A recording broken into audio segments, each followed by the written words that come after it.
Nag-start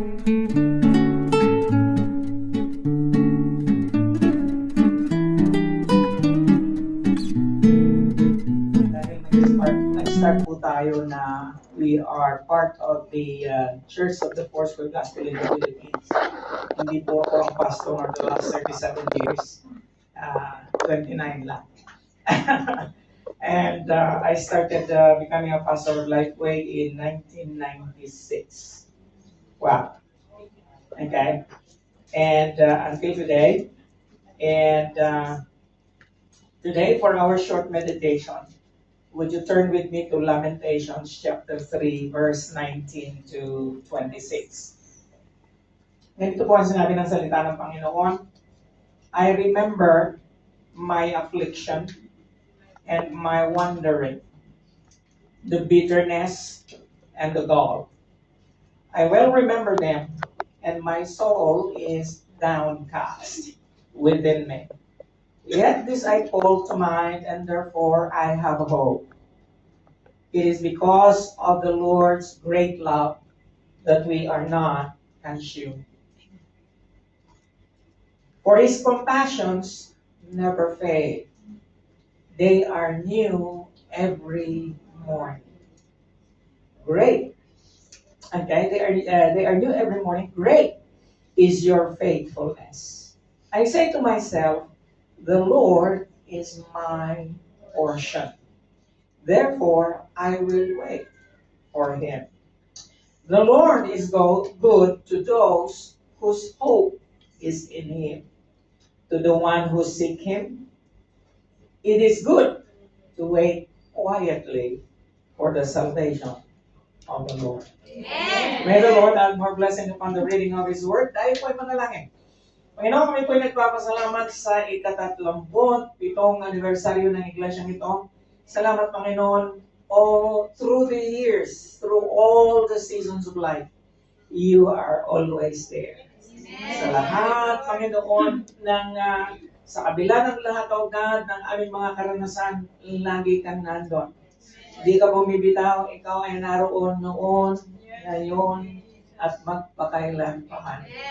Salamat sa araw na ito. Dalangin ko, Lord, na ang araw na ito ay maging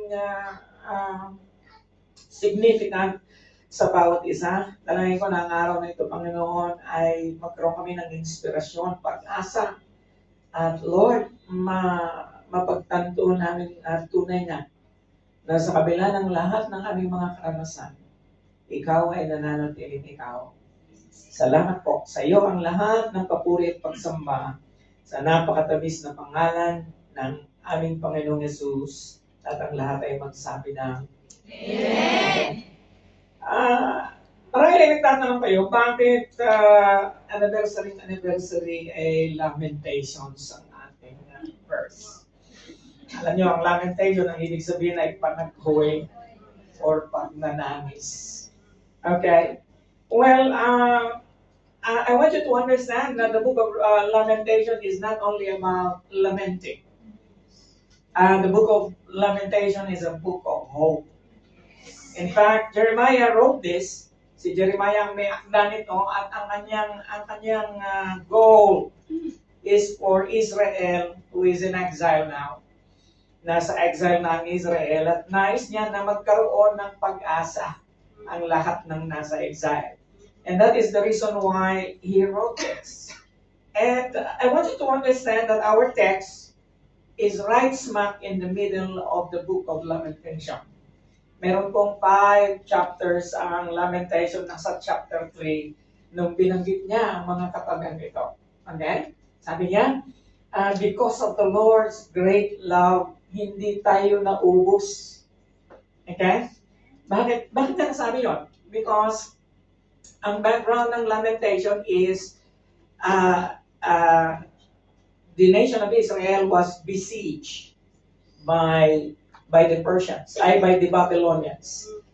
Si Nebuchadnezzar came to pillage Jerusalem. Winasap niya ang buong Jerusalem, including the temple. None of it remained. And lahat ng mga gold tiles, gold equipments, lahat ng ginto at silver, ng templong yun ay dinala niya sa Babylon kasama ang mga bihag ng Israel. And nothing worse than that would ever happen to any one of us. Yung inyong mga karanasan, sisiw yan. Amen? Ayan inyong mga bighapi, yan inyong mga kasakitan, yan inyong mga frustration is a little something of what had happened to Israel. And so today, I was asking the Lord for an appropriate title of our message, and the Lord reminded me of that song, Through It All. Sa Tagalog, sa kabila ng lahat. Sa Bisaya, bisan pa sa tanan. Okay? Sa Ilocano, Ibril and Amin.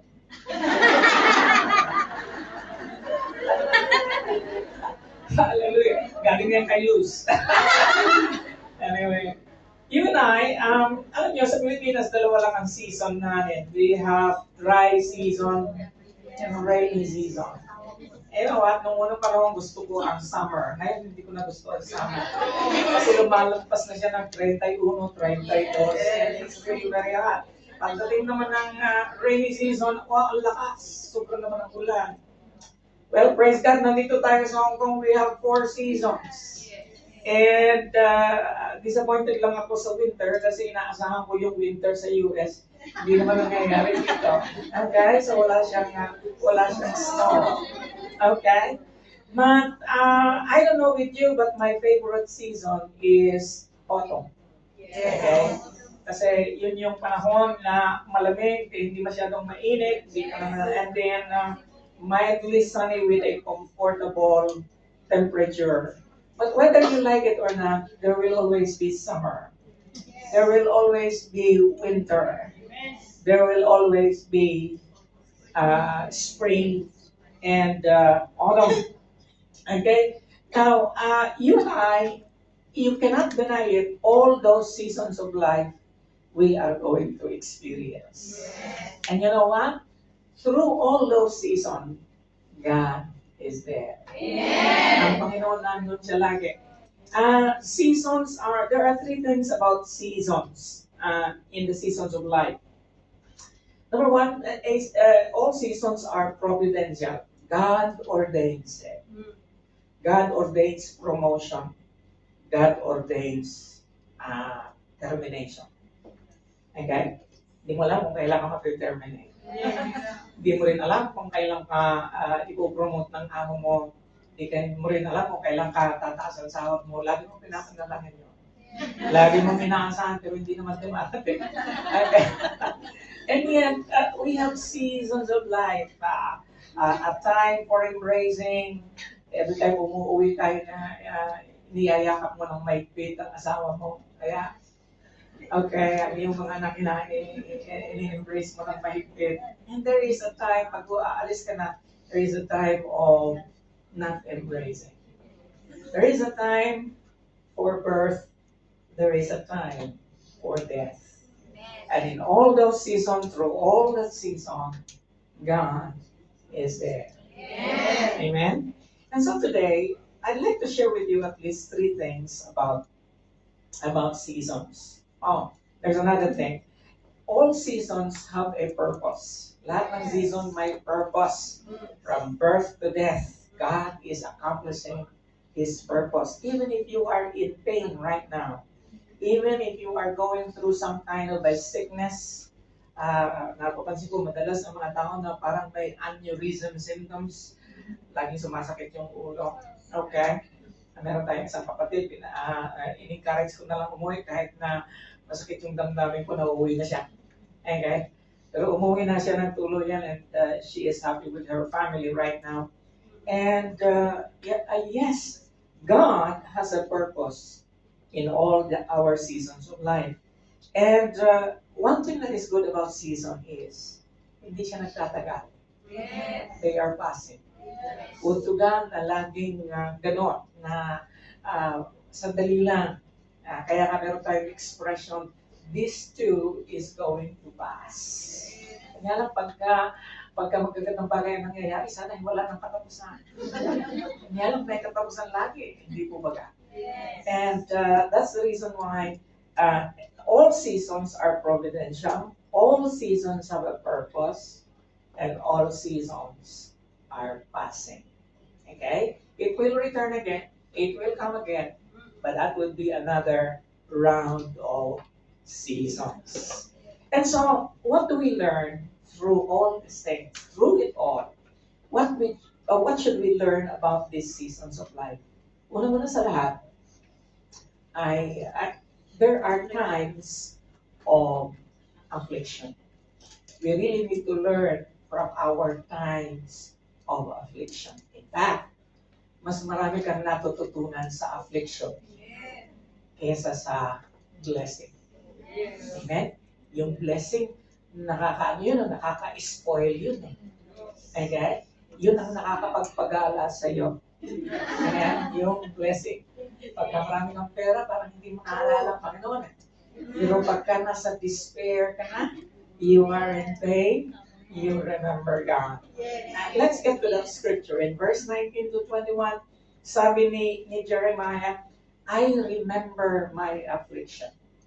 Alam niyo ba na si Jeremiah was an eyewitness nung sinalakay ng Babylon ang Jerusalem? He was there. He was an eyewitness. Okay? It was providential na nabuhay siya. Of course, he was a prophet of God. And he saw the pain. And bago pa man nangyari yun, nireveal na sa kanya ng Panginoon that Jerusalem is going to fall. And because he is the prophet of Israel, ilang taon din na winarningan niya ni Israel, return to the Lord, or the Lord is going to destroy this city. And nobody paid attention. Okay? Minsan, kaming mga pastor, nandun yung damdamin namin na katulad ni Jeremiah. We want to accomplish something in life, in the lives of believers, and yet a lot of believers doesn't want to accomplish God's good purpose in their lives. And it is painful. No wonder Jeremiah was called the weeping prophet. Tinawag siya na ang propetang umiiyak. Palagi siyang umiiyak. Why? He is weeping for the people of Israel, his countrymen. And binalaan siya ng Panginoon. He preached that to the whole of Israel for many years. And then the time came, andun siya. And he was no longer surprised. But he bare the brunt of sorrow and suffering. Okay? And sabi niya dyan, I remember my affliction, my wandering, the bitterness, and the gall. Okay? So, hindi pa siya nagkasya sa kapagitan. Na-mention pa niya yung gall. Okay? Mapait yun. I well remember them, and my soul is downcast within me. Yet this I call to mind, and therefore I have a hope. Sabi niya, kahit sa kabila ng lahat ng ito, alam ko meron akong pag-asa. Amen. Alam niyo kung bakit? Sinabi na rin ng Panginoon kay Jeremiah. Sabi niya, Jeremiah, don't you worry, I am going to exile Israel in Babylon. But after 70 years, kanya maganda. Tayo mo maghintay 70 years. After these 70 years, I will return them back to Jerusalem. Okay? More on that later. Now, let's talk about affliction. I saw this string of text in Psalms 119. Sabi sa 119, bakit tayo may affliction? Sana wala ng affliction. Pero meron eh. Eh bakit?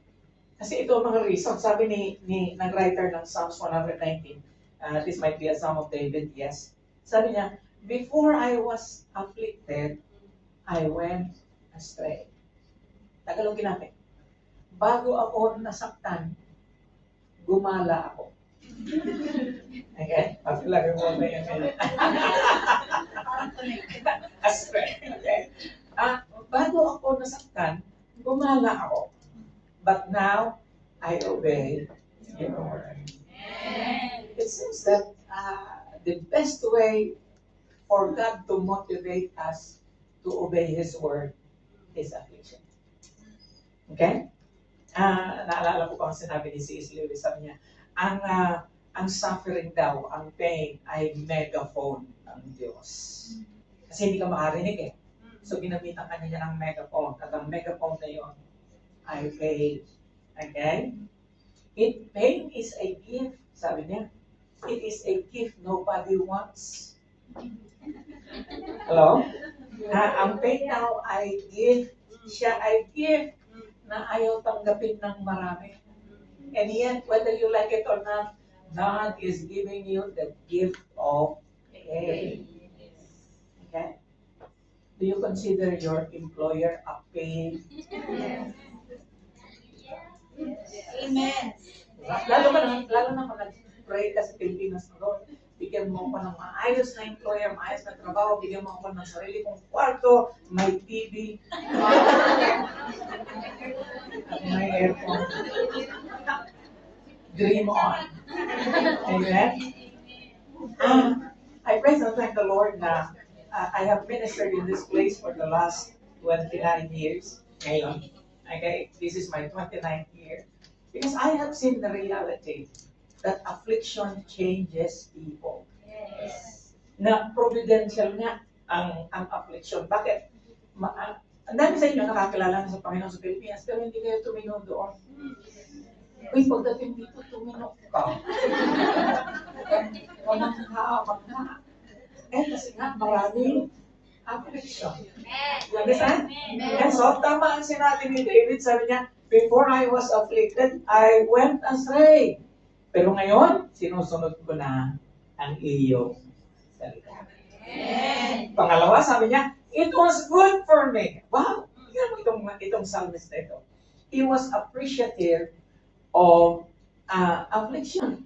It was good to me for me to be afflicted. Bakit? So that I might learn your decrees.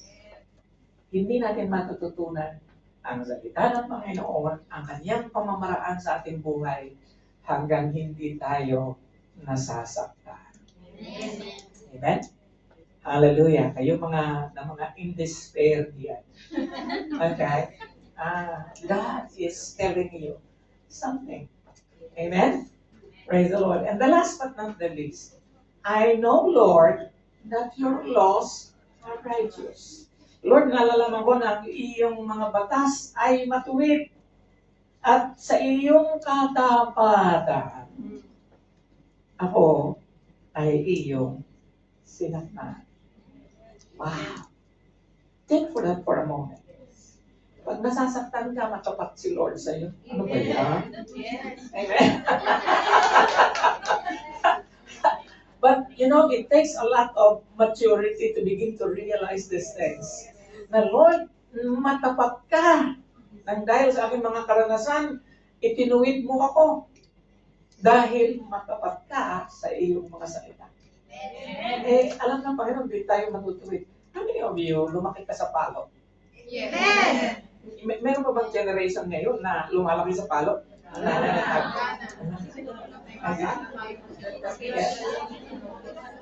Hallelujah. Kakaiba ang generation ngayon.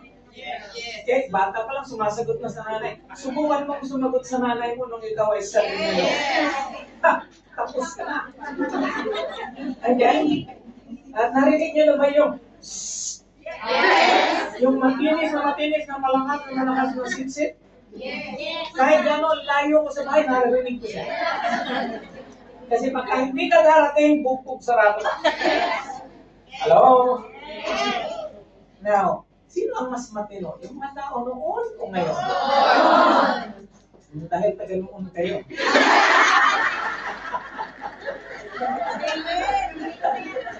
Makes sense, right? Hallelujah. And so, affliction is good. We need to begin to realize that when God treats us as His children, He's just like my mother. Okay? Katulad siya ng nanay ko, ang kaibahan lang, perfect siya. Amen? And He knows what He is doing. Alam niya ang kanya ginagawa. Alam niyo sa scripture, mayroong tinatawag na furnace of affliction. Horno ng affliction. Sorry. So Isaiah 48:10, sabi niya, Behold, I have refined you. Alam niyo, isa sa mga highlight ng aking pagiging pastor ay pag nakikita ko na ang dating magaspang na member, nagiging refined. Not necessarily ladylike. Hindi yun ang ibig kong sabihin. Nagiging refined ang ugali. Okay? Maybe, isa man natin kasi pag nagbabago ang ugali mo, nagbabago din ang kilos. You understand? Amen. Nagbabago ang behavior. Kasi yun ang reality na ang salita ng Panginoon umalap. Okay, how many of you believe that the Word of God changes you? Amen. It does. It does. And so sabi ng Panginoon, Behold, I have refined you, not as silver. I have tested you in the furnace of affliction. Sabi ng Panginoon. And so, nare-refine daw tayo pag tayo ay nasasaktan. By furnace, may init yun. Okay? Puro nung pag yun. Okay? Now, there's another one, and it is in the form of this. Anong tawag niyo dyan? Yan ay tinatawag na bread of affliction. Okay? Ewan ko, no? But nung ginugol ko yung bread of affliction, ito yung bread na ibinibigay sa mga taong nasa kulungan.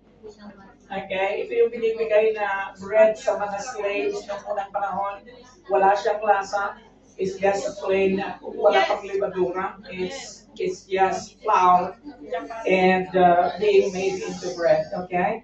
And so, ang tawag po dyan ay bread of affliction. How do we relate that in our life? Minsan, you and I go through times of hunger, whether physical or spiritual.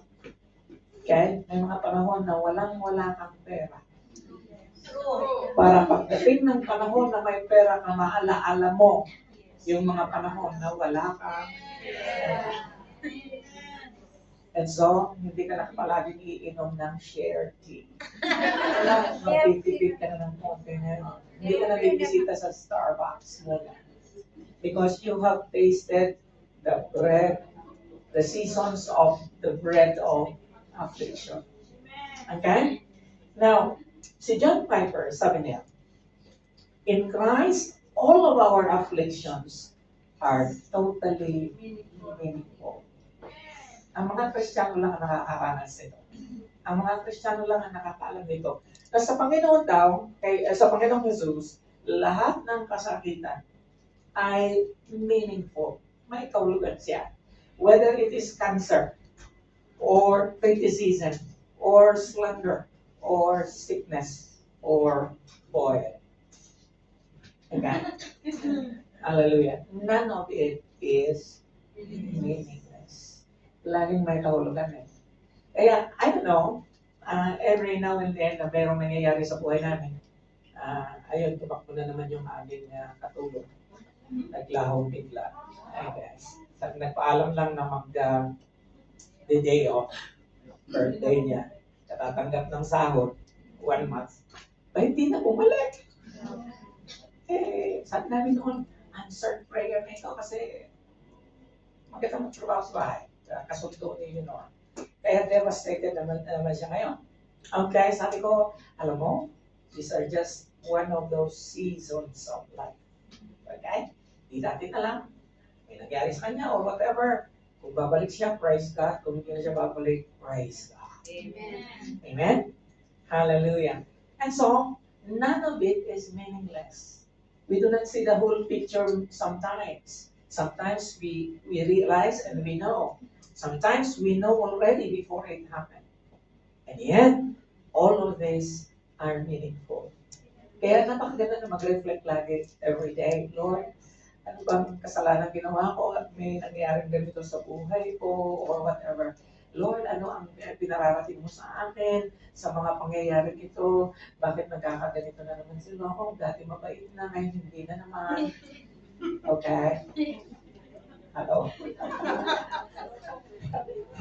Loko na. Okay.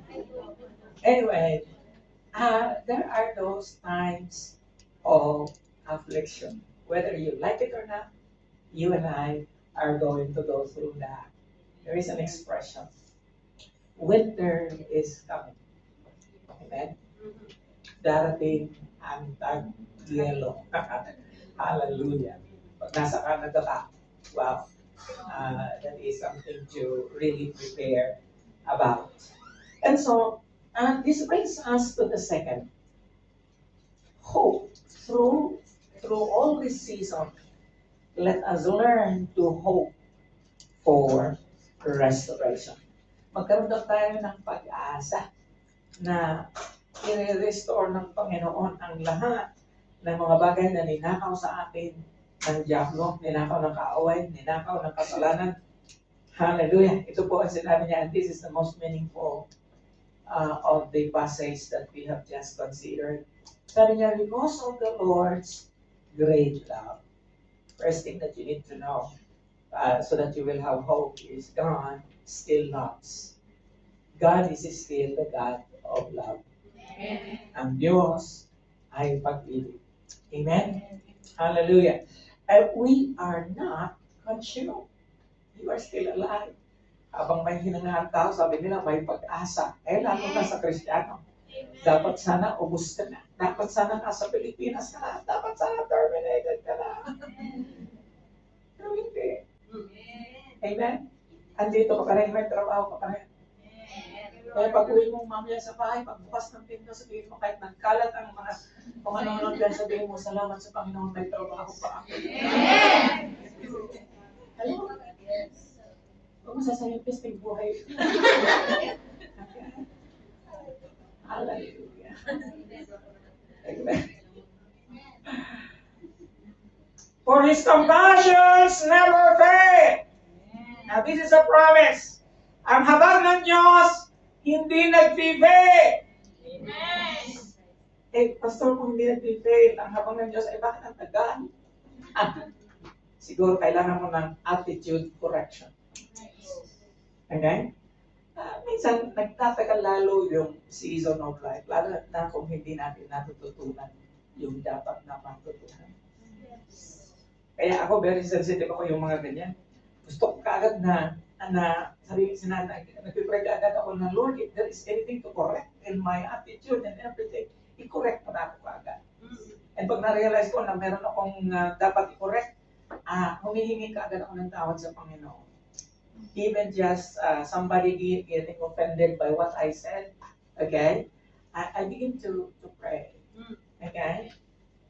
Minsan kahit nag-preach ako na alam ko may na-offend sa inyo, pagkatabi niya, nag-preach ako, tawarin mo ako na-offend yata siya. Okay? You understand what I'm saying? It is because God's compassion never fails. They are new every morning. Nandiyo tayong mga Pilipino, pagka inis tayo sa isang tao, nakatulog ka ng lahat, pag-ising mo sa umaga, inis ka pa rin. Amen? Hindi nagbabago eh. Mabuti na lang sila na hindi siya Pilipino. Ang habag niya ay bago sa umaga. Amen? Please, they are new every morning. Great is your faithfulness. Amen? Diba, hindi ka nagbabago ang paningin mo sa taong may utang sa iyo na hindi nagbabayad. Pag gising mo sa umaga, naalaala mo siya, sira na naman ang araw. Amen? Kaya pagka si Lord ang naalala mo, I want you to remember this verse. Great is your faithfulness, they are new every morning. And then I say to myself, the Lord is my portion. More on that later. Ano nga ulit yung favorite verse ng lahat ng OFW? Jeremiah 29:11. Ano nga yun ulit? Go ahead. Iba-iba ang version ninyo. Ako na lang mabasa. For I know the plans I have for you, declares the Lord. Plans to prosper you and not to harm you. Plans to give you hope and a future. But don't you know, before verse 11, there is verse 10. Yes. And you do not read verse 10. Not at all. Yes. Now, it is good for today that you will learn what is verse 10 of Jeremiah 29. Now, verse 10 of Jeremiah 29 says, this is what the Lord says, when 70 years are completed for Babylon. Again, I will come to you and fulfill my good promise. So yung verse 11, hindi ka agad-agad yan. 70 years. Hello? Bummer siya, di ba? Okay. Before kayo ma-discourage. Okay? Yung promise na yan, kaya nga, lumaki yung promise eh. That promise is going to be fulfilled after 70 years. Meaning to say, may tinatawag na waiting period. Okay? Bakit may waiting period? Kasi yun yung correction period. And so, it depends kung natuto ka kaagad, the promise comes. Kasi it is always contingent to a promise. You understand what I'm saying? Amen. Huwag ka lang basta-basta pagka naglalagay ka ng verse sa yung timeline. Ba, ilagay mo yung verse 10? Tapos lagyan mo ng underline yung 70 years. Amen? Hallelujah. Okay? Kasi alam nyo, marami sa mga tao ngayon hindi nagbabasa ng context. Basta kayo maganda lang sa pakinggan, yun na yun. Ini-apply agad nila sa kanilang buhay, hindi nila alam na may context yan. Okay? It is contingent to something, this promise is contingent to something the Lord wants to accomplish in the life of Israel. Now, applicable ba yan sa atin ngayon? Yes. Okay? Laging may grace period si Lord eh. Kung walang grace period ang Panginoon, lahat tayo ubus na. Okay? But nang dahil sa mayamang biyaya ng Panginoon, nandito pa rin ako. Okay? Tayong lahat ay namumuhay nang dahil sa biyaya ng Diyos. Amen. Amen? Hallelujah. And so, sabi niya ni Lord kay Jeremiah, 70 years. Okay? Nagbago ba ang 70 years? Hindi. Okay? And in fact, I want you to understand, the Lord was very, very clear about his plan for Israel. And on the dot siya, pagdating na ika-70th year, na-release ang Israel. Amen?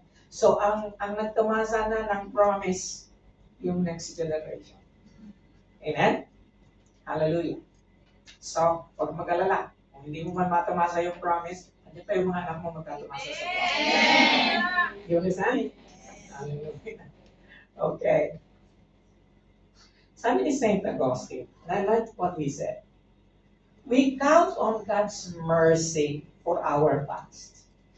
Inaasam daw natin ang habang ng Diyos para sa mga pagkakamali natin in the past. We count on God's love for our present needs. Okay?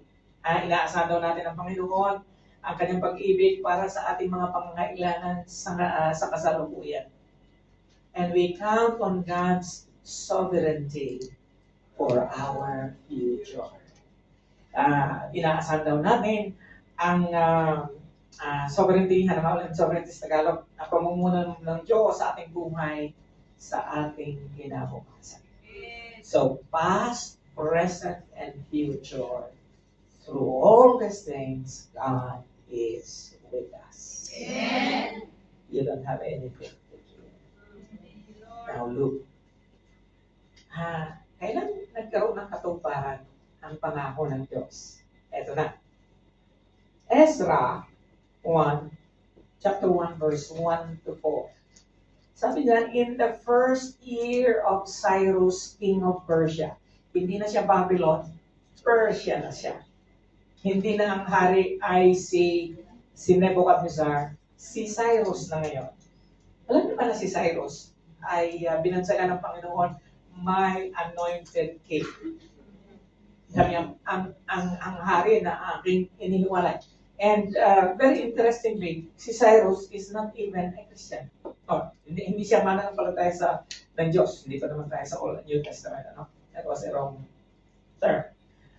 Si Cyrus does not even believe in the God of Israel. And yet tinawag siya na anointed king of God. Ibig sabihin, pinili siya ng Diyos for this particular purpose only. What? In order to fulfill the word of the Lord spoken by Jeremiah. So, akalain mo yun, si Cyrus, siguro nabasa niya itong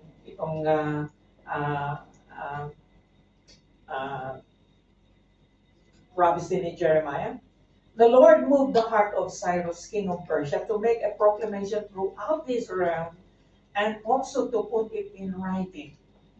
This is what Cyrus, king of Persia, says. The Lord, the God of heaven, has given me all the kingdoms of the earth. So look at this verse.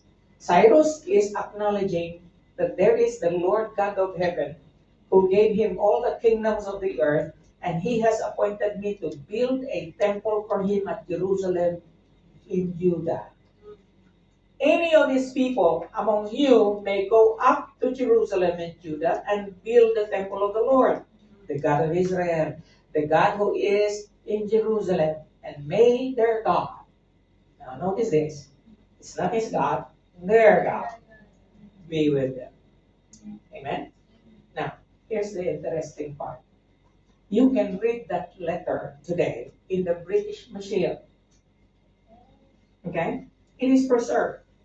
How is it preserved?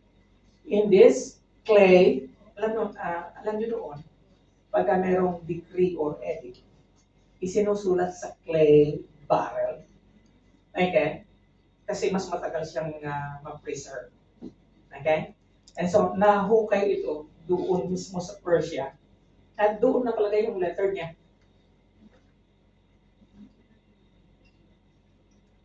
Sabi niya, ang tinawag siyang Cyrus cylinder is a barrel-shaped artifact of clay. Inscribed are the acts of the Persian king, Cyrus the Great. According to the Hebrew Bible, was directly responsible for the return of the Judean exiles from Babylon.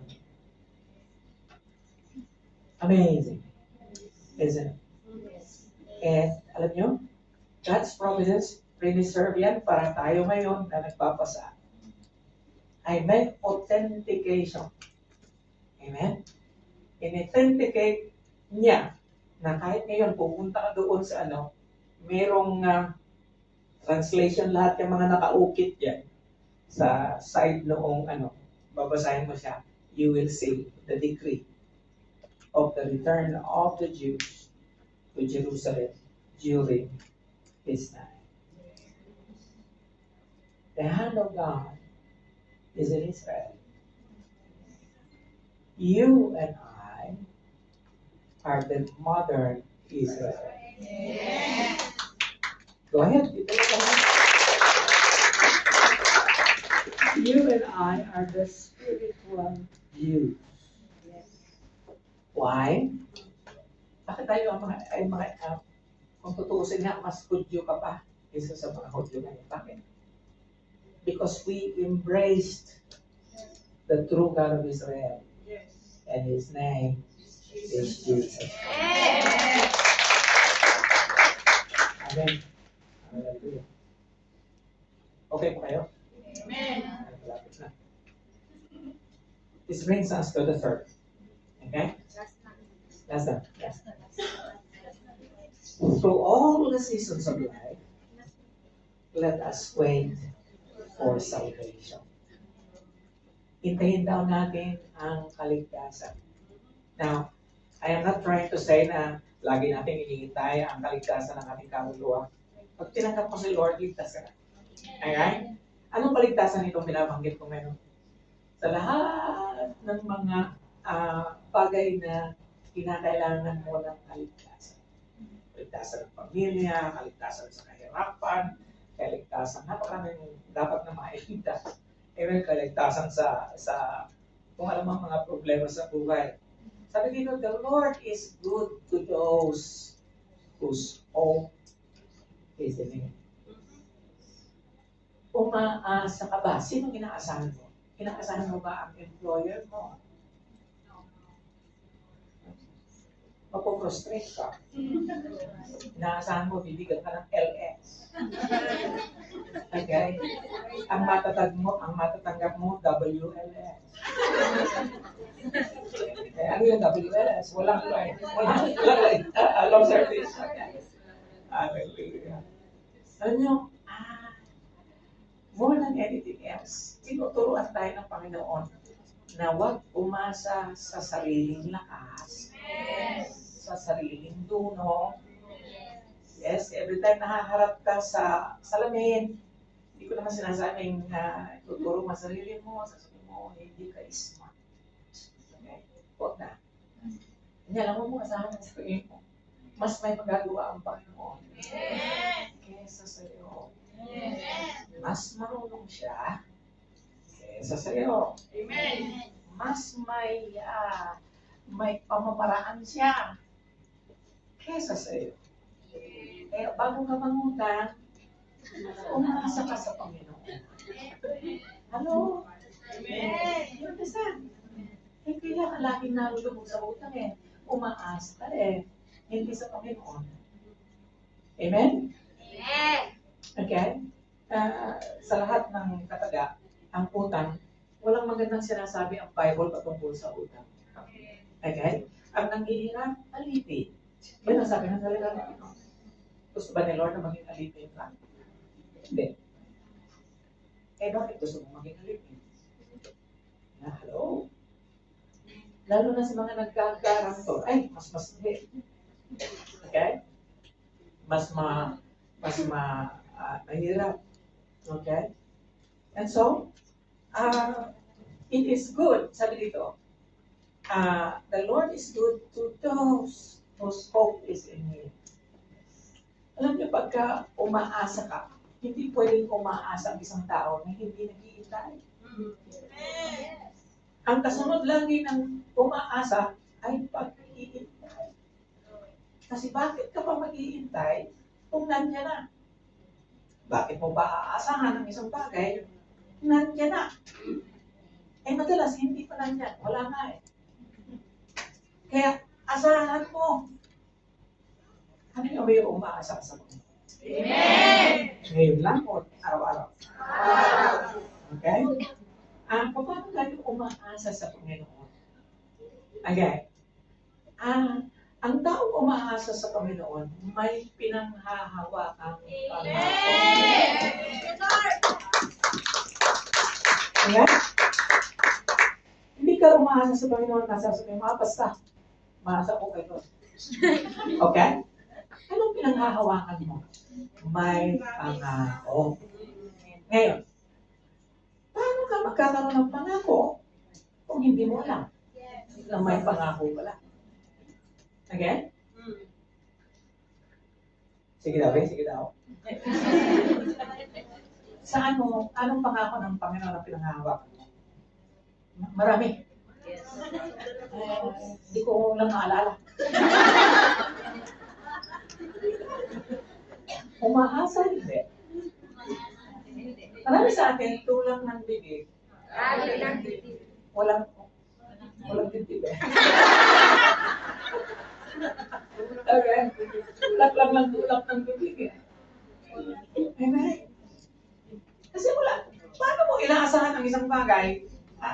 Diba pagka kailan ka umaasa sa isang bagay? Pagka meron kang may binitiwang pangako. Okay? Kaya, very cautious ako pag nangako ako kay Lord. Kung meron siyang hindi makakalimutan yung pangako.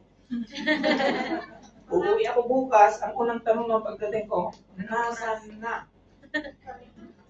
Yung pangako. Okay? And so, kung ikaw ay umaasa sa Panginoon, you better take hold of the promise. Bakit kailangan may promise bago umasa? Kasi doon nagkakaroon yung intimacy with God. Ang purpose talaga ni Lord is for you to have intimacy with Him. In fact, all of our sufferings, all of our frustrations, all of our problems in life can just be dissolved when we have intimacy with God. Amen? Minsan hindi mo na kailangan sabihin sa Kanya. Basta meron kayong maayos na relationship. Okay? Kaya, umasa ka sa Panginoon. Okay? The one who seeks Him, siya na naghahanap sa Kanya. It is good to wait quietly. Okay? Magpakamahinahon ka, maghintay ka, and huwag kang maingay. Okay? Wait quietly for the salvation of God. Meron ba kayong isang favorite verse eh? Itong Isaiah 40 verse 31. Those who hope in the Lord will renew their strength. Okay? So, pag ang Panginoon ang iniintay mo, pagka umaasa ka sa Panginoon, nagkakaroon ka ng panibagong kalakasan. Hallelujah! They will soar on wings like eagles. They will run and not grow weary. They will walk and not be faint. Hallelujah! In the last 29 years that I was here, in the last 40 years that we are serving God, there would be many times in our lives na we should have thrown the towel already. Alam niyo yung expression na throwing the towel. Kaya magsusurrender na yung boxer. Yung anong patapon niya yung towel sa loob ng ring, di ba? Kaya then ihihinto ng referee yung laban. Ibig sabihin nag-surrender na yung kabila. Okay? So yun yung expression. There were times in our lives na we could have thrown the towel many times in discouragement. No. Because if you have hope in the Lord, He will give you a brand new strength. Yes. Yun lang nagkakaroon ng kalakasan eh. Yung umaasa sa Panginoon. Yung hinahanap ang kanyang mukha. Kaya, if there is anything at all that will survive you will survive through the seasons of life. It is your intimacy with God. Amen. Amen? Hallelujah. Si John Piper, sabi niya, waiting for the Lord in a season of darkness should not be a time of inactivity. This is not passive waiting. Okay? Pagka naghihintay kang may ginagawa ka. Okay? We should do what we can do. And doing is often God's appointed remedy for despair. Okay? Huwag kang magmukmok sa kwarto. Lumabas ka. Okay? And do something na kagigiliwan ng Panginoon. Okay? Hallelujah. Bakit? Yun na nga eh. That is how we hope in the Lord. We hang on to a promise. We do not wait passively. We wait actively. Amen. Hallelujah. Praise the Lord. Madalas, ang lagi natin kino-confess ay failure. Wala ako dito, wala ako noon. Then, failure will be your portion. But if you confess God, faith, God will be our portion. Yun yung kahulugan ng sinabi natin kanina, the God is my portion. Alam niyo yung portion, pagka natin isang bagay tapos ibinigay sa isa, and ibinigay sa isa, yung ibinigay, yun yung portion. But this particular verse tells us, the whole Lord, the whole cup is my portion. Okay? Hallelujah. Last slide. Psalm 73, verse 26. My flesh and my heart may fade, but God is the strength of my heart and my portion forever. Amen. Hallelujah. Through it all, let God be your portion. Tell your lives.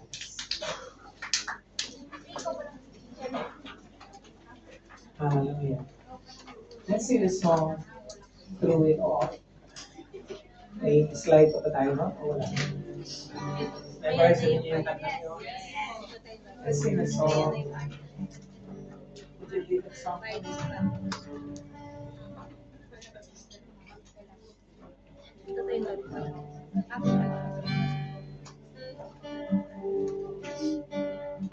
Julie, lead the song.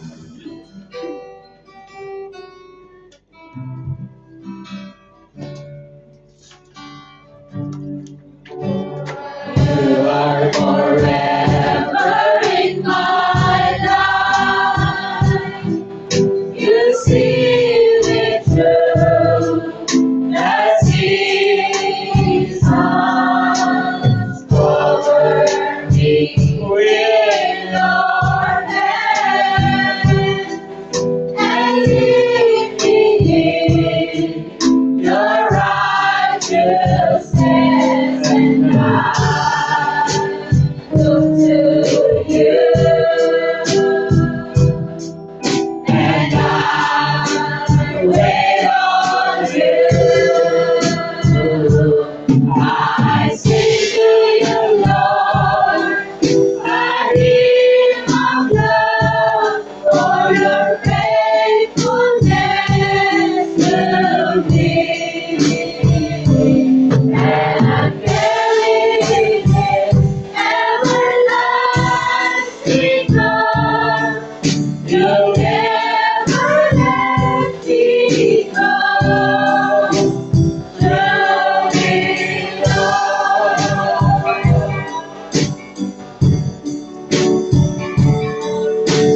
You are forever in my life.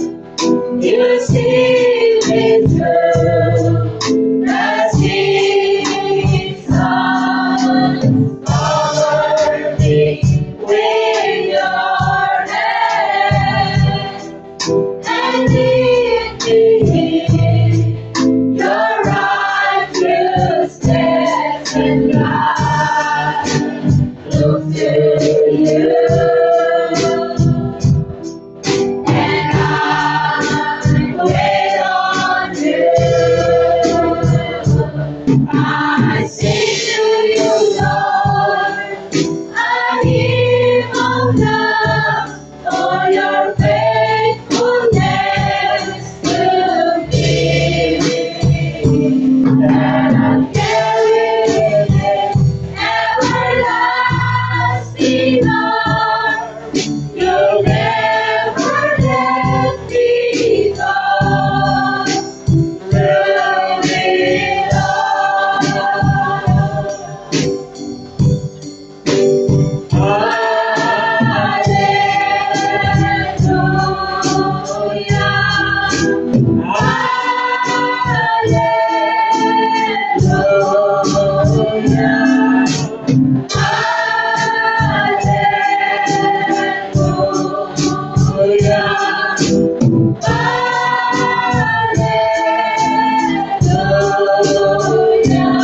I sing to you, Lord. I hear my love for your faithfulness to me. And I'm carrying this everlasting love. You'll never let me go. Through it all.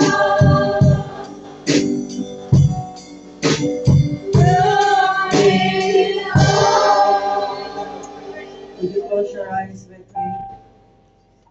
Hallelujah. sa kabila ng lahat ng mga seasons ng ating buhay, there is only one person na nananatiling kasama natin. Hindi siya lumalayo. Lagi siyang nandyan. And His name is Jesus. Yes. He is faithful. He is true. He is merciful. And He loves you this morning. Yes. Doesn't matter, kapatid, ano man ang nangyayari sa buhay mo ngayon. It doesn't matter kung ano nangyari in the past. It doesn't matter what you are going through right now. It doesn't matter what you are afraid about tomorrow. The Lord is here. Yes.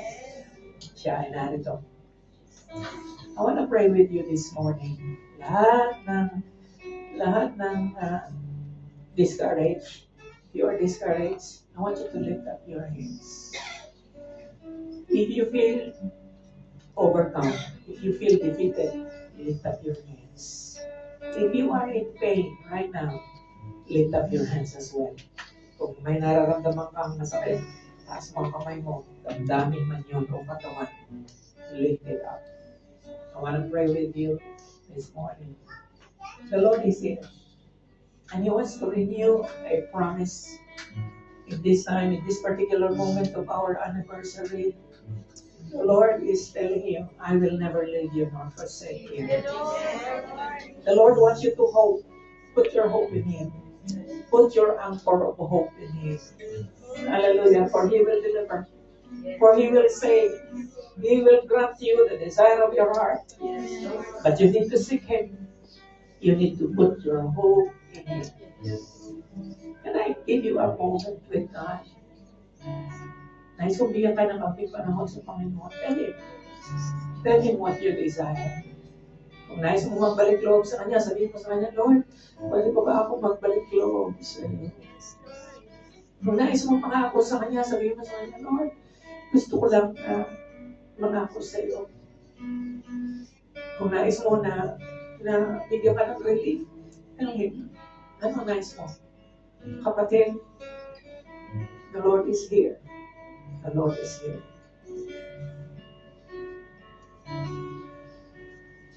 Ay po'y manalangin. Yung na nagtaas ng mga kamay. Sumama ka. Samahan mo ako sa panalangin. Sabihin mo sa Panginoon, Lord, salamat po. You are with me.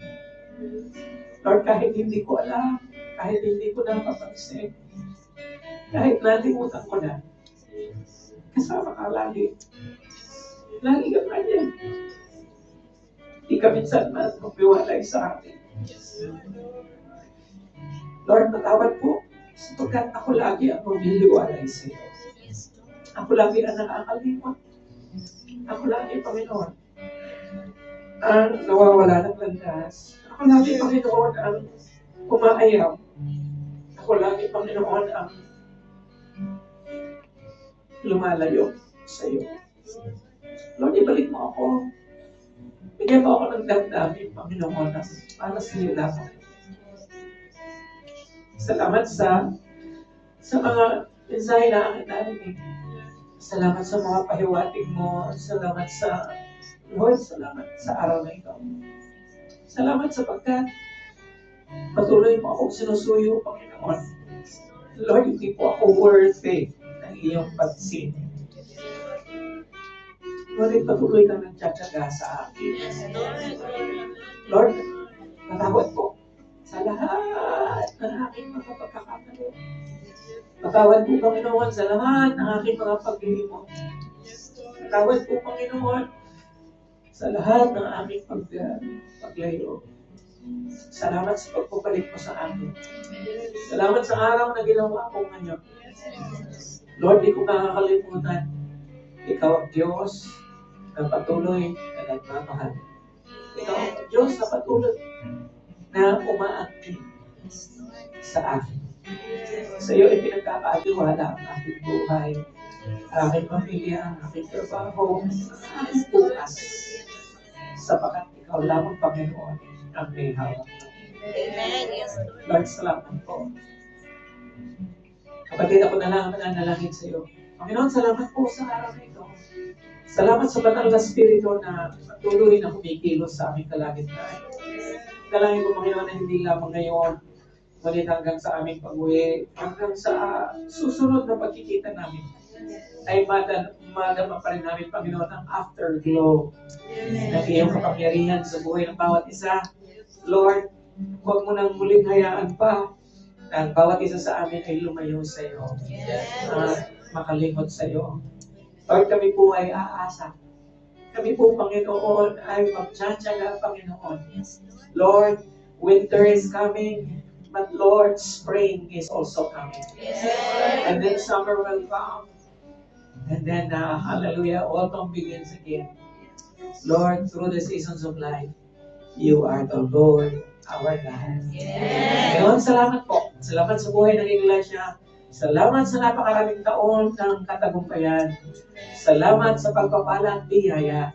Sa iyo ay ibinabalik ang lahat ng papuri at pagsamba. Sa napakatamis na pangalan namin, Panginoong Jesus, at ang lahat ay magsabi na, Amen. Salamat po natin.